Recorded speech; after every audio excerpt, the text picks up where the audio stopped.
샬롬.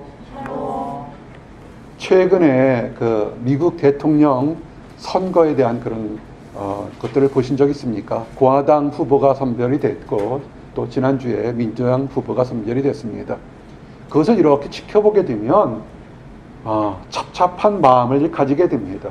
얼마 전까지도 서로 친구요 동역자였던 사람들이 마치 이제는 평생 다시 보지 않을 원수처럼 이 얘기 저 얘기 험담하고 또는 그 약점을 잡아내는 것을 보게 됩니다. 앞으로 100일 정도 남은 것 같습니다. 이제 100일이 조금 안 남았는데 누군가 한 사람은 승자가 될 거고 누군가 한 사람은 패자가 될 겁니다. 그 지도자를 따라서 미국 내 많은 사람들이 이쪽으로 속하고 저쪽으로 속하고 둘 다 싫어서 또 그 두 모든 것을 싫어서 제3의 인물을 택하는 그런 사람도 있을 거라고 봅니다. 어쨌든 간에 누군가는 택한 사람이 승리하면 그 많은 사람들은 또 실패자가 될 거고 반감을 가질 거라고 됩니다. 궁금합니다. 그리고 첩잡한 것이 저렇게 승자 패자 갈렸을 때 그 다음에는 다시 용서와 화해가 바닷물처럼 그렇게 밀려오게 되는 것인지 정말 궁금합니다. 갈라진 것이 하루아침에 다시 회복되는지. 미국 역사상에 스탠턴이라는 그런 정치인이 있었습니다. 아주 높은 정치력을 발휘했던 사람인데 이 사람은 시시콜콜 한 정치인을 굉장히 심하게 비방했습니다. 그가 비방했던 사람은 아브라함 링컨이었습니다. 그 기록된 것이 사람들, 혹자들 얘기는 그렇게 심하게 비난한 적이 없다라고 얘기를 합니다. 모르겠습니다. 최근에는 워낙 원초적인 발언들이 많아서 이 사람이 한 것이 얼마만큼인지는 모르겠습니다. 그는 이 스탠턴이라는 사람은 에브라함 링컨을 갖다가 저급한 사람, 교활한 어릿광대 또는 고릴라의 원종, 정말 그 당시에는 지금은 이런 얘기해도 워낙 무감각해지만 그 당시에는 아주 심각하게 이렇게 했습니다. 근데 놀랍게도 그렇게 정적이죠, 사실은. 근데 에브라함 링컨이 대통령이 되고 난 다음에 이 스탠턴이라는 사람을 국방장관으로 임명을 했습니다. 참 놀라운 얘기죠. 왜냐하면 나라가 갈라질 걸 생각했던 그리고 에브라함 링컨의 다른 통합과 용서에 대한 그런 정치였던 것 같습니다. 그러면서도 그가 늘 불평과 불만을 표현할 때 에브라함 링컨은 용서의 마음속에서 최대한 예절로 그를 대해주었다고 합니다. 세월이 흘렀습니다. 우리가 알고 있는 것처럼 에브라함 링컨 대통령이 암살자 흉탄에 맞아서 죽었습니다. 그 유해가 안치되었던 좁은 방에서 가장 많이 눈물을 흘렸던 사람이 있습니다. 가족들도 흘렸겠지만 가장 슬퍼했던 사람은 일평생 동안 정적이었고 그를 비난했던 스탠턴 국무장관이었다고 합니다. 그가 죽은 링컨 대통령을 보면서 눈물을 흘리면서 여기 세계 역사상 가장 위대한 통치자가 누워 있다라고 이렇게 고백했습니다. 아마 스탠턴에게도 에브라함 링컨이 정치적으로 인간적으로 용서했던 것이 그의 마음을 쳤던 것 같습니다. 오늘 여러분들에게 나누는 것이 이미 아시는 것처럼 용서입니다. forgiven이 있습니다. 우리가 이제 남은 5개월 동안 믿음의 성벽을 세워서 내 자신이, 내 가족이, 내 교회가 또한 여러분 주변의 직장 동료와 또는 여러분의 원수까지도 이 땡볕에 이렇게 쉬기를 원하는데 과연 어떤 것이 믿음의 성벽을 세운 가장 그루터기가 되는지를 한번 나눠보기를 원합니다. 그것이 아마 용서일 겁니다. 가장 쉬운 단어면서 가장 사람이 실천하기 어려운 것이 아마 용서일 것입니다. 오늘 말씀에 읽은 것처럼 제자들이 예수님의 말씀을 들으면서 영적으로, 환경적으로 또한 감성적으로 굉장히 많이 숙성했습니다. 베드로가 예수님께 질문을 합니다. 베드로가 나와서 오늘 18장 21절, 22절처럼 주님, 주의 형제가 내게 죄를 범하면 몇 번이나 용서해 주리이까? 이렇게 질문합니다. 잘 보면 주의 형제라는 것입니다. 원수가 아니라 평상시 가까이 했던 사람이 내게 죄를 범하면 몇 번이나 용서를 해야 되겠습니까? 그러면서 예수님께 이를 때 내게 이르느니 7번뿐만 아니라 7번을 70번까지라도 할지니라 하겠습니다. 베드로가 질문은 뭐냐면 주의 형제가 내게 죄를 지면 7번까지 용서할까요? 라고 했습니다. 우리가 이 한마디에서 베드로가 인격적으로 굉장히 성숙한 것을 알 수 있습니다. 예수님을 쫓아다니면서 혹자들을 얘기하는 것처럼 무식한 뱃사람 베드로. 글쎄요, 베드로가 얼마나 무식한지는 잘 모르겠어요. 잘 알지 못하면서 무식하다는지 모르겠지만 베드로가 역정적이고 과격했건 다혈질인 것은 우리가 짐작할 수 있습니다. 근데 그 베드로가 예수님을 쫓아다니면서 굉장히 많이 성숙한 걸 알 수 있습니다. 어떻게 알 수 있냐면 그 당시 유대 관습에서는 몇 번까지 용서해 주냐는 것을 유대교의 율법 관습에는 이렇게 정의가 되어 있다고 합니다. 랍비가 그 당시 종교적 지도적인 랍비가 뭐라냐면 사람이 죄를 범하면 한 번, 두 번, 그리고 세 번까지는 용서해 주지만 네 번에는 용서하지 말라. 그 이후에는 눈에는 눈, 이에는 이로 갚아도 전혀 문제가 될 것 없다라는 식으로 가르쳤다고 합니다. 그 당시 세 번까지. 여러분 몇 번 참으십니까? 세 번까지 하는데 베드로는 그 세 번을 뛰어넘어서 이제는 예수님을 따라가는 그래도 믿음의 사람이니까 더 크게 7번을 얘기했던 것입니다. 그러면서도 사실은 베드로가 놓치는 것이 베드로는 내가 사회에서 얘기하는 것보다 더 크게 많이 7번이라는 횟수를 강조를 했지만 정말 나는 많이 용서하는 겁니다 라고 했지만 예수님은 뭐냐면 횟수가 중요한 것이 아니라 횟수보다도 그 사람을 영혼까지도 정말 마음까지도 사랑하라라고 하는 그런 더 훌륭한 가르침을 지금 제시해주고 있는 것입니다. 우리가 누구를 용서할 수 있습니다.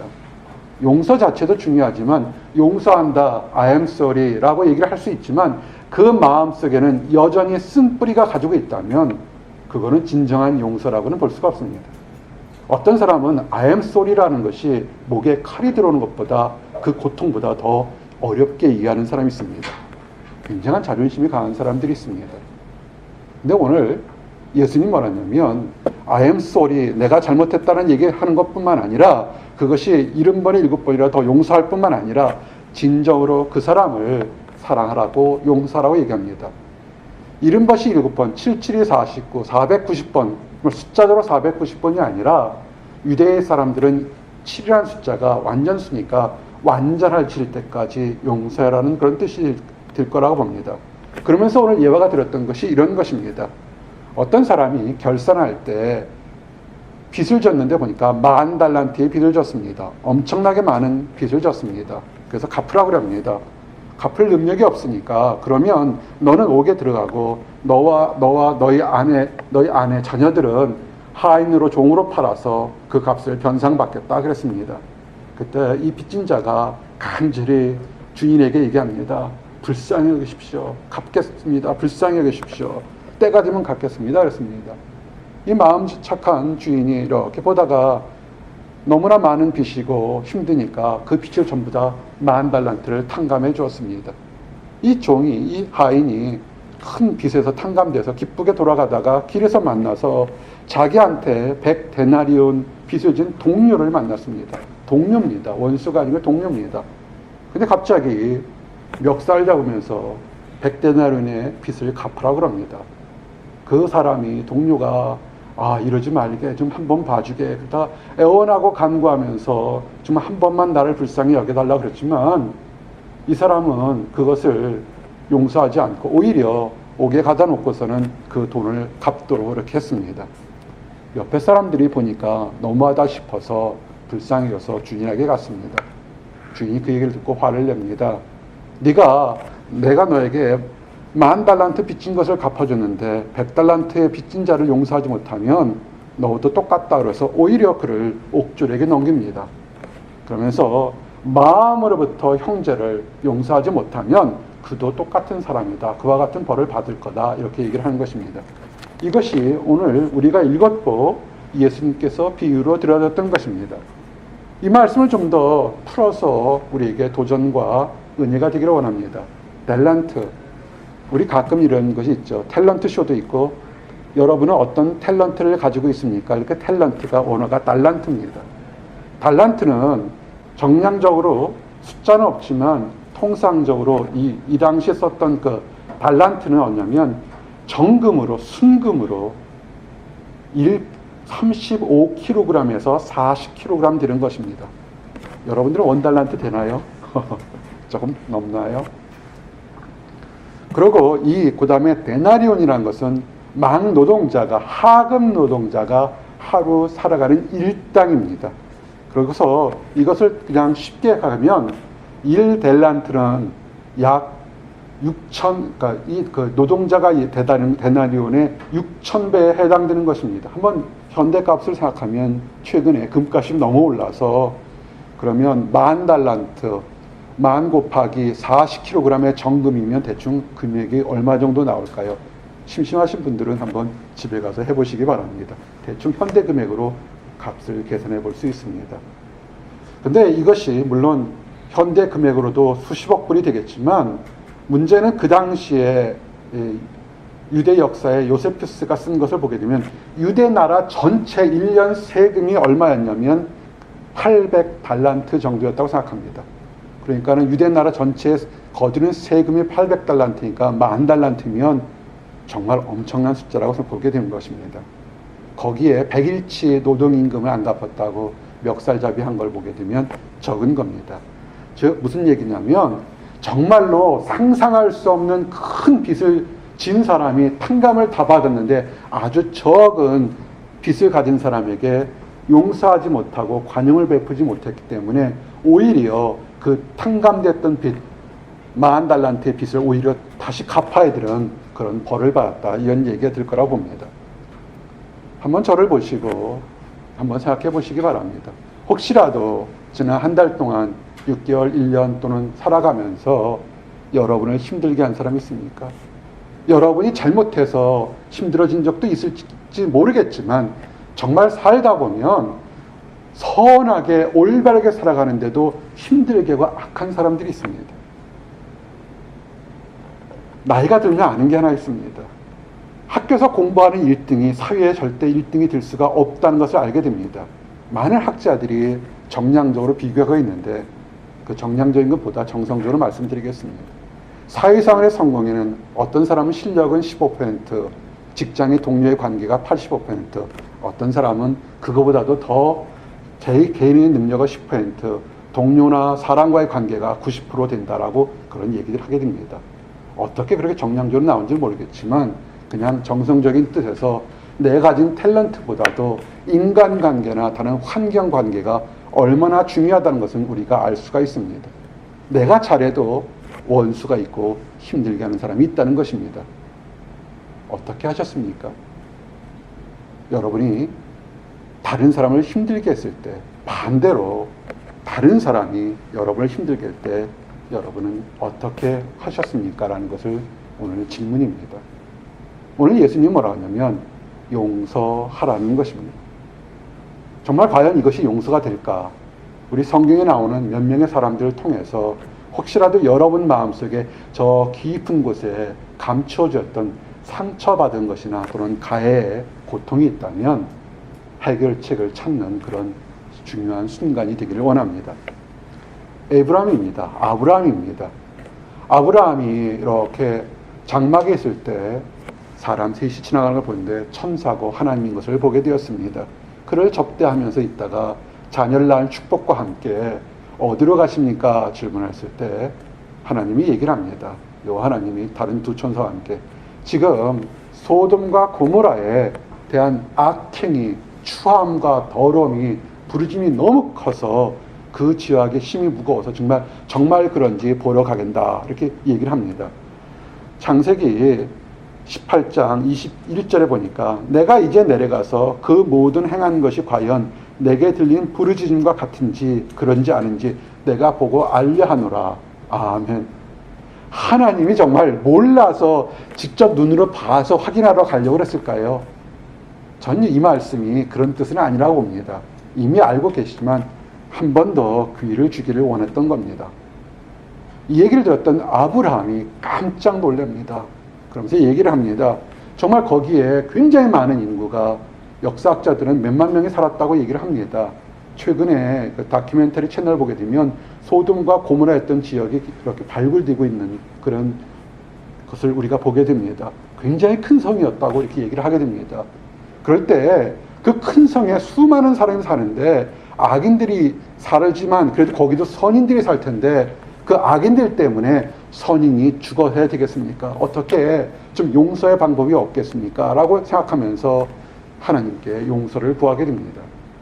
거기에 혹시라도 선인이 50명이 있었으면 하나님 어떻게 하시겠습니까? 그럴 때 하나님 뭐라 하냐면 만약에 50명이 있다면 나는 그 50명 때문에 성을 멸하지 않겠다 그랬습니다. 이것이 창세기 18장에 대한 얘기인데요.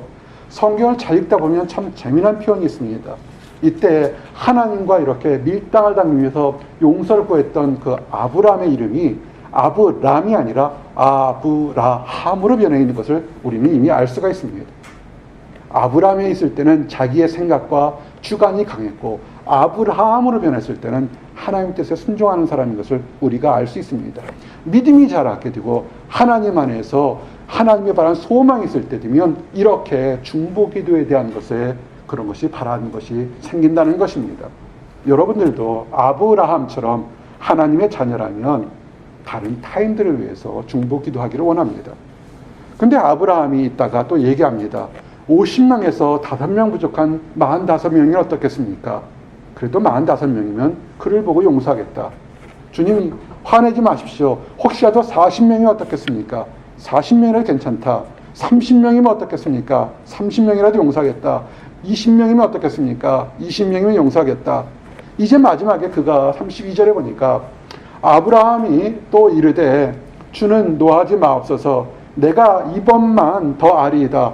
거기서 10명을 찾으면 어찌하려 하시나이까? 이르시되 내가 10명으로 말미암아 멸하지 아니하리라. 아멘. 근데 우리는 이 얘기의 결과를 알고 있습니다. 의인 10명이 없어서 소돔과 고모라가 불과 유황으로 타는 곳에 멸망했습니다. 근데 우리가 그러면 아브라함에게 아니 그러면 의인 1명만 있으면 어떻겠습니까? 라고 얘기를 하면 되지 왜 쪼잔하게 거기서 멈췄을까라고 까칠하게 또 예민하게 질문할 수 있는 사람도 있습니다. 근데 조금 전에 제가 이런 얘기를 했습니다. 이 중보기도한 사람 이름이 아브람에서 갈대아 지역 우르에 살 때 아브람에서 하나님을 쫓아서 순례길을 가서 순종할 때 아브라함으로 변했습니다. 이미 아브라함 말씀에서는 사랑과 용서가 있었습니다. 왜 그랬을까요? 왜 소돔과 고모라에서 중보기도했냐면 이집트 이라크 지역이던 우르에서 같이 쫓던 조카 롯의 가족들이 그곳에 살고 있었습니다. 언제 그들이 갈라졌습니까? 그 먼 길에 수천 마일을 여행과 순례길 가고 이동할 때 조카 롯이 정말 하나님 말씀에 따라 순종한 아브라함을 쫓아갔는데 그들이 양이 많아지고 다른 것이 사람이 많아지니까 이제는 작은 땅에서 살 수가 없었습니다. 서로들 물질 때문에 서로 신경전을 벌 때 조카 롯이 떠나겠다 그러면서 더 비옥한 땅을 찾아갔습니다.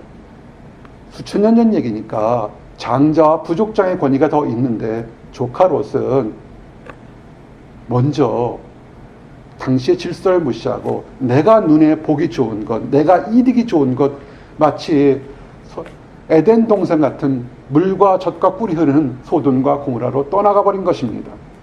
그래서 아브라함이 굉장히 상처가 많았습니다. 아브라함이 자식이 없었습니다. 하나님께서 분명히 자녀를 주겠다고 했지만 조카 롯을 아들처럼 생각하고 있었습니다. 만약에 죽게 되면 자식이 없었으면 그 모든 것은 아마 조카 롯이 것이 될 것입니다. 나이가 먹게 되면 왜 이렇게 그리움이 많은지 그리고 작은 일에도 잘 삐지는지를 보게 되면 아브라함도 그러지 않았을까 생각하게 됩니다. 나이 드신 부모들한테 잘하세요. 작은 것에 잘 삐져요. 아닌가요? 저만 그런가요? 외로웠습니다. 그때도 외로워서 장막문에서 이렇게 썼습니다. 소돔과 고모라를 갔는데 롯의 가정은 그 당시 드물게 아들이 없는 딸만 둘을 두었습니다. 가족이 많지 않았어요. 그 당시 상황으로 보게 되면 그도 4명입니다. 아브라함은 생각하기에 롯은 하나님을 섬기는 것을 보았고 하나님을 섬겼습니다. 이미 풍문을 들었습니다. 그 조카 롯의 그 자녀들이 딸이 이미 장성해서 약혼자를 얻었다는 것을 알았습니다. 약혼자가 생각하면 어떻게 됩니까? 남자들이 있을 거고요. 그의 가족들이 있을 거라고 생각합니다. 조카 롯의 그 딸들의 가족들만 생각해도 10명은 쉽게 넘을 겁니다. 여기 10명의 숫자는 아마 그런 식으로 나왔을 겁니다. 나를 떠나버리고 더 좋은 것을 찾겠다는 조카 롯이었지만 아브라함은 이미 용서했고 그의 가족과 미래를 봐서 저게 죄악이 넘쳤지만 그 정도 10명쯤은 충분히 될 거라 생각해서 아브라함이 10명에서 멈췄을 것입니다. 정말 아브라함에서는 이 정도쯤이면 그가 받을 수 있는 지혜로서 이 정도면 소돔과 고모라가 하나님으로부터 심판을 멸할 거라고 했는데 가봤더니 그들의 배우자 약혼자들까지도 전혀 하나님을 알지 못하는 타락하고 범죄한 것이었습니다. 그래서 그들은 멸망할 수밖에 없었습니다. 또 솔로몬의 기도를 우리가 증거하기를 원합니다. 솔로몬이 우리가 위대한 왕이고 이스라엘 역사상 가장 왕권이 강화된 왕인 것을 알고 있습니다. 하지만 그의 아버지 다윗에게는 왕비들이 많아서 왕자들이 많았습니다. 그 왕자들이 자랐을 때 오죽했으면 아버지를 죽이겠다가 압살롬이 반역까지 일으켰습니다. 그리고 이후에 그 많은 왕자들 가운데서 힘이 약했던 솔로몬에게 왕권을 주었습니다. 왕이 된다는 것, 그리고 다른 왕자들이 있는 곳에서 왕이 된다는 것은 언제 죽을지 모르는 정적들 속에서 있는 것입니다. 그리고 이스라엘 나라가 12지파가 항상 갈라져 있었기 때문에 통합된 힘을 발휘하기는 참 어려웠을 것이었습니다.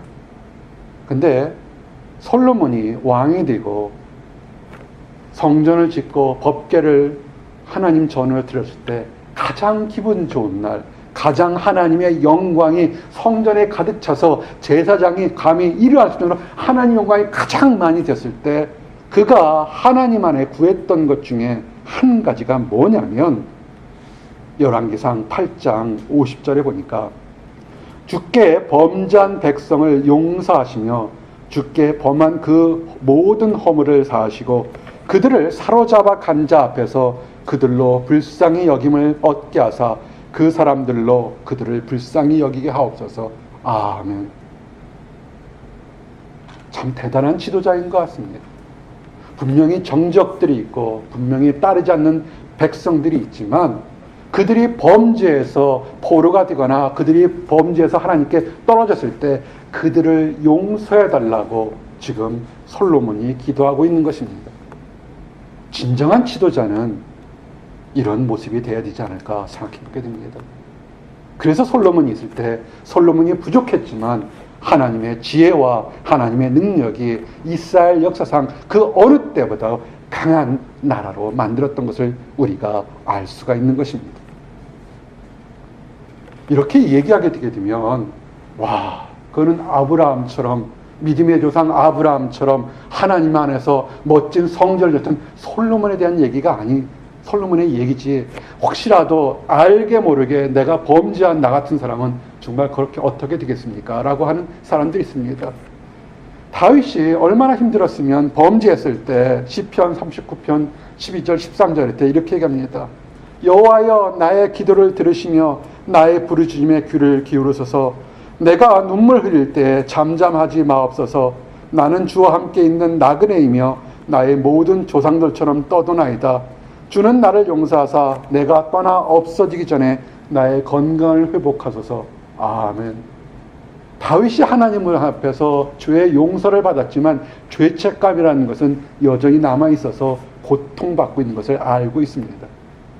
하나님의 믿는 백성들이 범죄하게 되면 구원받고 용서받게 되면 죄가 사라지나요? 아닐 겁니다. 그가 정말 늘 삶 속에서 이렇게 싸우고 있는 것이 뭐냐면 그가 용서받았다는 하나의 마음과 함께 또 한쪽에서는 여전히 상처가 있을 겁니다. 이에 대한 얘기, 죄책감에 대한 얘기가 있어서 잘 알려진 예화 하나를 좀 소개하기를 원합니다. 미국에서 벨마라는 한 죄수가 있었습니다. 이 죄수는 살인죄를 저질렀습니다. 아주 흉악범입니다. 자기의 모친도 죽였고 약혼자도 죽였고 다른 4명이나 죽인 아주 악독한 살인자입니다. 이제 사형 집행을 앞두고 있는 이 벨마에게 그 찾아간 목사님이 복음을 전할 때 그가 예수 그리스도를 영접했습니다. 사형 집행을 기다리면서 내가 하나님으로부터 죄의 용서를 받았다고 생각했지만 그런 마음속에 내가 저지른 죄에 대한 상처들, 피해자들이 있다는 것 때문에 너무나 고통스러워했습니다. 구원의 기쁨도 있었지만 자기가 자신 죄가 예전엔 깨닫지 못했던 죄가 너무나 크게 들어서 그가 너무 고통스러워했습니다. 빨리 사형 집행을 바라는 것처럼 그렇게 힘들어했습니다. 그럴 때 찾아왔던 목사님이 이렇게 얘기를 했다고 합니다. 그것은 우리 모든 사람에게 도전이 됩니다. 바닷가에 가본 적이 있느냐고 질문했습니다. 그 바닷가에 가본 적이 있다고 대답했습니다. 이 바닷가에 썰물 때 보게 되면 그 안에 수없이 많은 작은 구멍들이 곰보처럼 구멍들이 있습니다.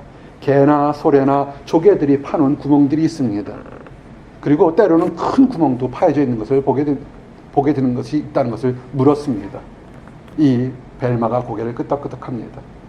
그 바닷가에 작은 구멍, 큰 구멍, 그 이쁜 풍경 속에 있는 그 구멍들이 우리가 사람들이 살면서 하는 죄라는 것입니다. 그렇지만 잠시 후에 다시 파도가 밀려 들어오게 되면 그 개가 파놨던 구멍이나 큰 구멍들이 바다에 밀려와서 다 모든 것이 깨끗이 씻겨지는 것을 보게 된다. 그것이 하나님의 사랑이자 용서다라는 것을 이렇게 목사님이 증거했다고 합니다. 벨마가 크게 깨달았습니다. 그가 자기에게 상처 줬던 사람들에게 처절하게 회개와 용서를 바라는 마음과 함께 하나님이 자기를 용서했다는 기쁜 마음으로 사형장에 임했다는 그런 얘기가 있습니다. 사랑하는 성도 여러분, 정말 우리가 하나님을 믿는다 하지만 우리 마음판 안에는 죄가, 상처가 파는 개구멍처럼 수없이 많은 곰보구멍 자국이 우리에게 있는 것을 보게 됩니다. 바라보십시오. 파도가 밀려오는 것처럼 예수 그리스도의 사랑과 용서는 지금도 다시 밀려오고 있습니다. 깨끗해지십시오. 다시는 죄 짓지 마시고 다시는 이제는 그 죄책감에 빠져 새롭게 살기를 원합니다. 이 보스턴에 지혜로운 사람들 많지만 정말 지혜로운 것은 뭐하냐면 노하기를 더디하는 것이고 허물을 용서하는 것이 진정한 지혜요 영광인 것입니다. 어떻게 우리가 이 용서를 얻을 수 있겠습니까? 그것은 뭐냐면 하나님께 돌아오는 것입니다. 머리로서만 알고 있는 것이 아니라 몸과 마음이 하나님께 돌아오는 것입니다. 이사야서 55장 6절에서 8절 보니까 너희는 여호와를 만날 만할 때에 찾으라. 가까이 계실 때에 그를 부르라. 악인은 그의 길을, 불의한 자는 그의 생각을 버리고 여호와께 돌아오라. 그리하면 그가 긍휼히 여기시리라. 우리 하나님께 돌아오라. 그가 너그럽게 용서하시리라. 아멘. 하나님은 얘기합니다. 이는 내 생각이 너희의 생각과 다르다고 얘기합니다. 어떻게 내가 이런 죄를 저지고서도 용서받을 수 있을까?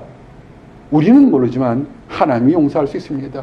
어떻게 나에게 상처 준 사람을 내가 용서할 수 있을까? 내 힘으로는 안 되지만 하나님의 힘으로는 그를 용서할 수 있다는 것입니다. 받은 상처 때문에, 버림받은 것 때문에, 배신받은 것 때문에 슬퍼하고 울지 마십시오. 이제는 돌아오십시오. 여호와께 돌아와서 내 생각과 너희와 닮는 하나님의 능력을 덧입었을 때 회복이 될 수가 있는 것입니다. 그리고 돌아오게 되면 하나님은 지금의 용서뿐만 아니라 미래에 대한 영원한 축복까지도 같이 주겠다고 약속했습니다. 에스겔서 16장 63절에 보니 이는 내가 내 모든 행한 일을 용서한 후에 네가 기억하고 놀라고 부끄러워 다시는 입이 열지 못하게 하려 함이라. 주 여호와의 말씀이니라. 아멘. 돌아오게 되면 예전에 행한 것을 더 돌아보지 않고 슬퍼하지 않을 만큼 더 놀라운 축복을 주겠다는 것입니다. 우리 주님께서 기도문을 가리키면서 기도문에, 우리가 알고 있는 주기도문에 그 한 번 더 나가서 중요한 말씀을 얘기합니다. 바로 주기도문을 가르쳐 주신 다음에 마태복음 6장 14절 15절에 보니까 너희가 사람의 잘못을 용서하면 너희 하늘 아버지께도 너희 잘못을 용서하려니와 너희가 사람의 잘못을 용서하지 아니하면 너희 아버지께서도 너희의 잘못을 용서하지 아니하시리라. 아멘. 이거 참 힘든 얘기입니다. 우리의 잘못을 용서받는 것은 참 기쁘고, 나 구원받았어, 나 용서받았다, 길게 뛸 수 있을 만큼 기쁜 것이지만, 나에게 상처 준 사람을 용서하라는 것은 정말 쉬운 일은 아닌 것입니다. 성경은 아주 강력하게 얘기합니다. 근심하게 하는 것을 용서라는 것입니다. 고린도후서 2장 5절에 근심하게 한 자가 있었을지라도 나를 근심하게 한 것이 아니요 어느 정도 너희 모두를 근심하게 한 것이니 어느 정도로 하면 내가 너무 지나치게 말하지 아니하려 함이라. 이런 사람은 많은 사람에게 벌받는 것이 마땅하도다. 그런즉 너희는 차라리 그를 용서하고 위로할 것이니. 아멘. 사람과 사람 사이에서 근심하게 하는 사람이 반드시 있다는 것입니다. 근데 그리고 그 사람 반드시 벌을 받게 될 것이라는 것입니다. 여러분이 내가 아니더라도 다른 누군가가 하나님의 그 의로운 손으로 그 사람을 벌하게 될 것이니까 차라리 그에 대해서 미운 감정 버리고 부끄럽게 생각하고 안타깝게 생각하라는 것입니다. 여러분, 많은 사람들이 현대 세상을 돌아가는 거 보시면 하나님이 어디 있어? 왜 이렇게 악한 사람이 잘 돼? 왜 이렇게 불의한 것이 형통해라고 할지 모르겠지만 긴 역사의 안목에서 긴 하나님의 주권에 보면 반드시 공의와 심판이 있었었고 있어 왔었고 앞으로도 있을 거라는 것을 알게 됩니다. 기다리십시오. 오히려 그 사람들을 불쌍히 여기십시오. 하나님을 모르기 때문에, 하나님의 용서를 체험하지 못하기 때문에 저렇게 다른 사람에게 상처를 주는 것입니다. 그 사람에게 여러분의 사랑을 드러내라고 그러는 것입니다. 그래서 고린도전서 2장 10절에 보니까 너희가 무슨 일에든지 누구를 용서하면 그 모든 것이 그리스도 앞에서 한 것이다, 이렇게 얘기한 것입니다. 하나님 앞에서 우리가 과연 무엇을 들고 갈 수 있을까요? 우리가 받은 학위, 우리가 쓴 논문, 우리가 받은 많은 상장들, 과연 그것이 하나님 앞에 통할까요? 예전에 가끔 이 설교를 준비하면서 우리 존경하던 저의 그 상사가 있었습니다. 근데 그분 상 받은 거 보니까 몇 개가 있었어요. 그래서 제가 우쭐해졌어요. 아이고, 이 양반 상 받은 것보다 내가 상 받은 게 더 크네. 저는 훈장도 받았어요. 메달도 있다고요. 그러면서 있다가, 근데 그 메달 지금 한국에 있는 서울집에 있는데 아무도 안 봐요. 그거 누가 볼까? 그 상 받을 때 참 우쭐했는데, 이 동메달 받을 때, 훈장 받을 때 우쭐했는데, 그 아무 소용것이 없다고요. 무엇을 들고 갈까요? 돈이요? 무엇을 들고 갈까요? 우리가 하나님 앞에 들고 갈 것은 아마 복음 전에서 같이 하나님이었던 거듭난 영혼들과 함께 다른 사람을 용서했던 것, 그 추억과 기쁨이 아마 그것을 들고 갈 것입니다. 우리가 다른 사람을 용서하지 않는다면 우리도 모르게 사단에게 속게 됩니다. 성경은 정확히 얘기합니다. 용서하라. 용서하지 않으면 고린도후서 2장 11절에 우리로 사탄에게 속지 않게 하려 함이라. 아멘. 미움이 있었기 때문에, 증오가 있었기 때문에 예전엔 쳐다보지 않았던 유혹에 우리가 쉽게 넘어갔다는 것을 알게 되는 것입니다. 아주 감동적인 예화가 하나 있습니다. 아주 오래전 얘기입니다. 영국 교회가 뉴질랜드에 선교사를 파송했을 때 얘기입니다. 거기에 원주민이 있었고 많은 야생적인, 야만적인 그런 식인종 야만인들이 살았던 시대입니다. 오래전 얘기입니다. 그래서 그 야만인들의 사람들에게 복음을 전해서, 성공적으로 복음을 전해서 그들이 예수님을 주님으로 영접했습니다. 그래서 너무 기쁜 날, 그들 부족뿐만 아니라 다른 인근 부족들에게도 다 초대를 해서 성찬식을 하고 있을 때였습니다. 성찬식을 하고 있었는데 한 원주민이 무릎을 꿇다가 갑자기 일어나더니 교회 반대편으로 마구마구 달려갔습니다. 그러다가 막 교회 예식들은 그 반대로 달려가다 갑자기 멈췄으더니 다시 터벅터벅 다시 원래 있던 자리로 조용히 제자리에 들어와 앉아 있었습니다. 목사님이 이렇게 보다가 성찬식이 다 끝난 다음에 그를 옆으로 한쪽으로 한적한 곳에 데려가서 물었습니다. 왜 그렇게 거룩한 이익 중에 갑자기 미칠 듯이 교회 밖으로 달려갔다가 다시 돌아와 조용히 앉았는지를 물었습니다. 이 원주민이 얘기를 합니다. 내가 성찬식을 준비하며 무릎을 꿇고 앉아있을 때 바로 내 옆에 있는 사람이 누군지를 알아봤습니다. 그는 내 아버지를 죽이고 내 아버지의 피를 빨아먹였던 옆 동네 사람이었습니다. 나는 그 당시 내가 믿던 신에 누구든지 그 사람에게 만나면 죽이겠다고 약속을 했습니다. 그 순간에 나는 그를 죽이겠다는 복수의 충동이 강하게 일었지만 하늘에 그 목사님 뒤에 있던 교회의 십자가를 박아서 나는 너무 싫어서 교회 밖으로 무조건 달려나갔습니다. 그러다가 달려가다가 나 같은 죄인도 용서하시기 위해서 십자가에서 죽으셨던 예수 그리스도 생각하면서 나는 그를 용서할 수밖에 없었습니다. 그래서 돌아와 성찬식에 참가했습니다. 라는 얘기를 했다는 그런 그 얘기가 있습니다. 정말 우리가 성경 공부를 많이 하고 믿음이 좋다고 하지만 정말 이 원시인이고 야만인들에게 복음을 드렸을 때 예수 그리스도가 우리를 위해 죽었다는 그 말씀이 얼마나 강하게 이 사람에게 왔으면 자기 아버지 죽인 원수를 용서하는 그런 모습을 우리가 보였는가라는 도전을 받게 됩니다. 이제 우리가 믿음의 성벽을 세우며 이제 2016년 남은 이 여름도 지나가고 가을 지난 5개월 동안 우리가 과연 얼마나 용서를 하며 새롭게 나갈지를 한번 갖기를 원합니다. 우리가 용서를 해야 됩니다.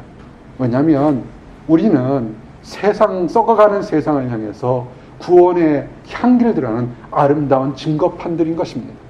많은 사람들은 세상은 썩었다고 얘기합니다. 세상이 어떻게 이렇게 될 거라고 얘기를 합니다. 악취가 난다고 얘기를 합니다. 그 악취가 나는 속에서 우리가 세상을 향해서 용서를 빌면서 그들에게 생명에서 생명에 이르는 냄새를 이르게 해야 되는 것입니다. 고린도후서 2장 14절 16절부터 말씀처럼 이 사람에게서는 사망으로부터 사망에 이르는 냄새요 저 사람에게는 생명으로부터 생명에 이르는 냄새라.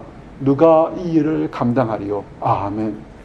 누가 생명에서 생명으로 이르는 냄새를 내게 하겠습니까? 나와 여러분이 하나님의 은혜를 먼저 받은 사람이 죽어가는 곳에서 밉고 절망 곳에서 생명에서 생명으로 나가는 냄새를 전파해야 되는 것입니다. 실질적으로 어떻게 해야 되는지 성경은 아주 구체적으로 여기에 대한 얘기들이 있습니다. 에베소서 4장 29절에 무릇 더러운 말은 너희 입 밖에도 내지 말라고 얘기합니다. 우선 말부터라도 경건하게 시작하고 부정적인 얘기를 하지 말고 오직 덕을 세우는데 효용적인 말을 하라고 얘기합니다. 하나님의 성령을 근심하지 말게 하라고 하는 것입니다. 모든 악의를 함께 버리고 서로 친절히 하면서 불쌍히 여기고 서로 용서하라고 얘기를 하는 것입니다. 그러면서 제일 우리가 용서하는 것은 우리의 의지가 아니라 그리스도께서 우리를 용서함 같이 너희도 용서하라 이렇게 말씀을 증거하고 있는 것입니다. 이것이 축복입니다. 그런데 이 말씀이 선포되지만 이 말씀을 받아들여서 기쁨으로 내 자신을 용서하고 내 가족과 이웃과 교회와 사이를 용서하는 사람들이 있습니다. 그러나 여전히 눈에는 눈, 이에는 이로 가리키는 사람들이 있고 또는 세상에 그런 것이 어디 있느냐 그런 것은 약자들의 변명이다 얘기합니다. 강자가 되면 남한테 피해를 안 받지만 약자이기 때문에 너희들이 피해를 받으니까 그건 약자들의 변명이라고 가르치는 사람들이 있습니다. 성경은 이런 사람들을 거짓 선지자 또는 악한 사람들이라고 얘기합니다. 베드로후서 2장 1절에 백성 가운데 또한 거짓 선지자들이 일어났었나니 이와 같이 너희 중에도 거짓 선생들이 있으리라. 그들은 멸망케 할 이단을 가만히 끌어들여 자기들의 사신 주를 부인하고 임박한 멸망을 스스로 취하는 자들이라. 아멘. 세상을 보십시오. 예수 그리스도가 우리를 위하여 십자가 죽었던 것을 피 흘린 것을 대해서 조롱하는 사람들이 수없이 많습니다. 예수 그리스도가 죽은 것과 세상이 무슨 용서가 무슨 능력이 있느냐 조롱하는 사람들 많습니다. 그러면서 인생을 즐기라고 얘기합니다. 내가 하고 싶은 대로 하라고 합니다. 그들의 호색한 것을 따르니 악한 것들, 거짓 선자들, 사단 마귀에 따른 것처럼 그대로 따라가라고 얘기를 하게 됩니다. 그렇지만 깨어 있어야 될 것은 그들이 네 인생을 네 마음대로 즐기라는 것은 뭐냐면 거짓 사단에 그들의 이득을 삼으려는 것입니다. 그들이 멸망하기 때문에 같이 멸망하기 위해서 끌어들이는 것입니다. 과연 하나님이 있을까요? 하나님이 계시면 왜 이렇게 이 혼탁한 세상을 그냥 놔두고 있을까요? 아닙니다. 성경은 이미 2000년 전에도 지금도 정확히 뭐냐면 참고 기다리시면서 하나님의 정한 때까지 기다리는 겁니다. 그러나 그때까지 회개하지 않고 용서하지 않으면 베드로서 2장 4절 말씀처럼 하나님이 범죄한 천사들을 용서하지 아니하시고 지옥에 던져 어두운 구덩이에 두어 심판 때까지 지키게 하셨으니 아멘. 심판이 있는 것을 아셔야 합니다. 사랑하는 성도 여러분, 혹시라도 피해를 받으신 적이 있습니까? 그를 용서하십시오. 왜냐하면 그 사람이 그 가해자가 하나님의 사랑을 모르고 그냥 저렇게 세상으로 가게 되면 그 앞에는 심판이 있습니다. 거기는 너무나 힘들고 어렵고 가서는 안 될 것입니다. 우리가 생명에서 생명으로 나가는 그리스도의 향기로 그들을 용서하고 돌이킬 수 있는 그런 사랑을 베풀기 원합니다. 그것이 우리가 하나님 앞에서 이 땅에서 가장 잘했다 칭찬받을 수 있는 그런 상급 중에 하나가 될 것입니다. 기도하시겠습니다. 하나님 감사합니다. 오늘 10,000달란트 빚진 자를 용서하셨던 하나님의 사랑을 보게 됩니다. 아버지, 우리가 이 세상 살면서 수없이 많은 죄를 저지르면서 아버지, 우리의 노력이 아니라 그리스도의 보혈로 우리를 위해 죽으신 십자가에 죽으신 그리스도의 보혈로 죄 용서함 받은 것을 다시 깨닫게 하심을 인하여 감사합니다. 그러나 살면서 아버지, 우리를 힘들게 했던 백데나리온 아버지, 힘들게 한 사람들을 우리가 용서하지 못하는 모습들을 보게 됩니다. 우리의 이율배반적인 모습, 하나님의 은혜를 가볍게 여기는 모습들을 보게 됩니다. 아버지, 용서해 주시옵소서. 우리의 냉랭한 마음, 우리의 다친 마음을 용서하게 하시고 하나님의 은혜를 다시 깨닫도록 허락하여 주시옵소서. 우리가 피해본 것이 있습니다. 아버지, 그러나 하나님의 크신 은혜를 흘러서 거저받은 은혜로 우리를 힘들게 한 사람까지도 용서하도록 허락해 주시옵소서. 아버지, 그리고 하나님을 알지 못하기 때문에 안다고 하지만 그릇되게 믿어서 계속 범죄하고 타락한 길을 가는 사람들이 있습니다. 이제는 그들이 돌아와서 하나님의 용서를 받고 새롭게 살도록 허락해 주시옵소서. 그 사랑의 그 용서의 대열에 우리가 나갈 수 있도록 허락해 주시옵소서. 감사합니다.